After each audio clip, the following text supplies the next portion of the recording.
हम मानसिक रूप से गुलाम हैं। आप और हम सरकारों के खिलाफ नहीं जा सकते।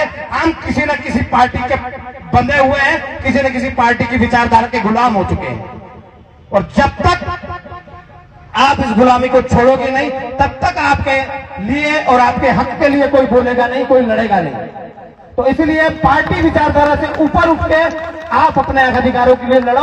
जब पार्टी का कोई नेता है पूछे तो उनको बोलो जो न्याय है, न्याय संगत बात करेगा, हम उसके साथ रहेंगे। जो अन्याय करेगा उसके साथ नहीं रहेंगे, भले वो किसी भी पार्टी का हो। पर हम आज मानसिक रूप से पूरी तरीके से गुलाम हैं और हम बात करते हैं आजादी की।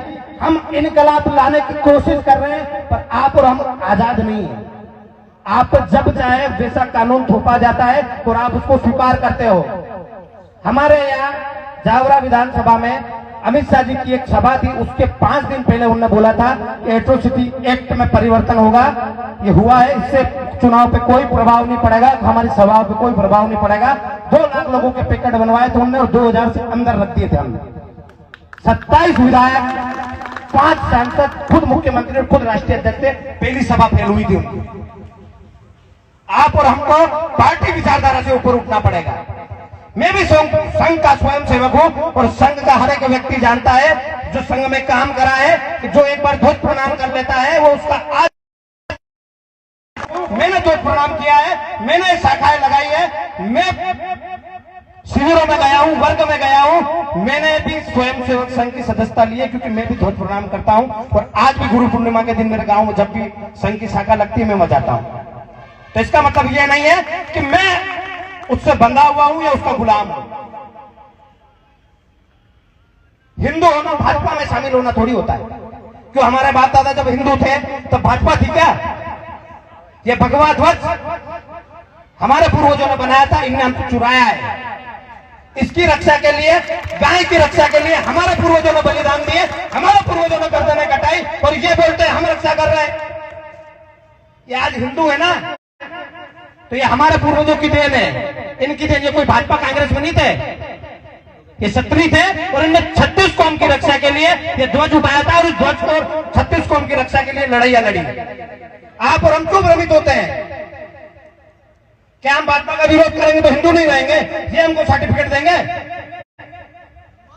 इनके बाप दादाओं की रक्षा हमारे बाप दादाओं ने की है, ये हमें सर्टिफिकेट नहीं देंगे। तो इससे ऊपर उठो। पहले लड़ाई गोरों से थी और अब चोरों से, जो सत्ता में बैठे।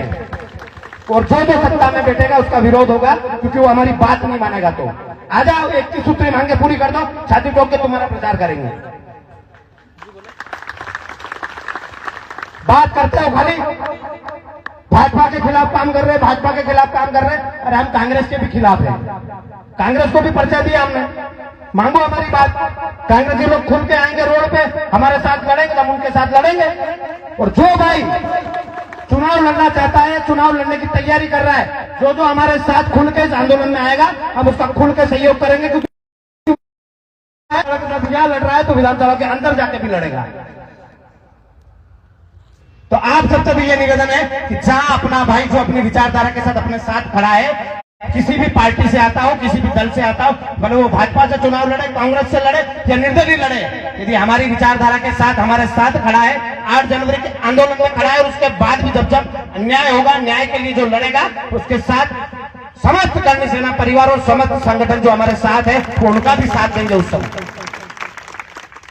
किसी भी जाति का लड़े, हमें उससे कोई लेना देना।